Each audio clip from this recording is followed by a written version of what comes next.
So first MMT we're going to test is for posterior tibialis. So we're going to do ankle inversion MMT. So here I have the patient supine. Their legs a little elevated so I can get it straighter. And then here I'm going to stabilize at the anterior mid tibia, and I'm going to guide their foot into pointer flexion and inversion, just testing their range of motion in that movement.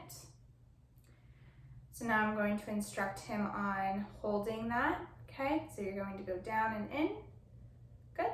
And then here I'm going to palpate near to the navicular bone for the tendon of posterior tibialis, and I can feel that it is firing.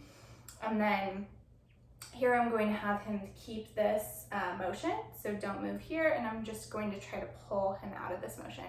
So hold, hold, hold. Okay, good, and that was a 5. That was against maximal resistance. A 4 would be, he would be able to do the range motion, break under moderate resistance. 3 would be, he can do full range of motion, break under any resistance. And then a 0 to 2 is also supine, but I, again, guide him into that motion, and then I have him try to go into that motion. 2 would be, he would get about halfway there, or some motion I could still feel for posterior tibialis. 1 would be very trace motion and then trace palpation of the muscle, and 0 would be no motion and no palpation of the muscle. Here we're testing, like I said, posterior tibialis, and that is innervated by the tibial nerve, L4 to L5. And for MMT, I would test bilaterally as well.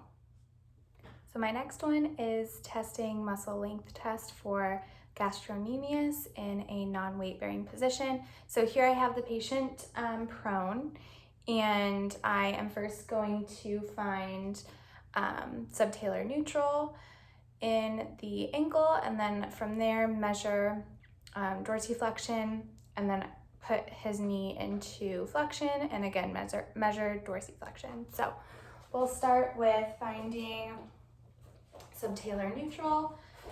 So here I'm palpating right anterior to the malleoli and finding neutral, which is there. And then from here with knee extended, I'm going to push him into dorsiflexion until it doesn't move, and this should be a firm end feel. Then I'm lining up the fulcrum with the lateral malleolus, the stationary arm in line with the fibula up to the lateral epicondyle, and then the movement arm parallel to the 5th metatarsal. That is about 2 degrees of dorsiflexion. So then here I'll instruct my patient to relax, and then I can again find subtalar neutral, and then from there we're going to bend the knee. Go into knee flexion, and I'm again pushing him down into dorsiflexion till I feel a firm end feel, and lining this up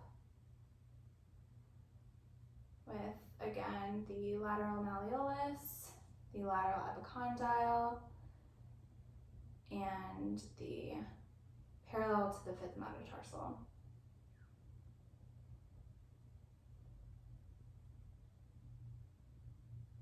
Okay, go ahead and relax.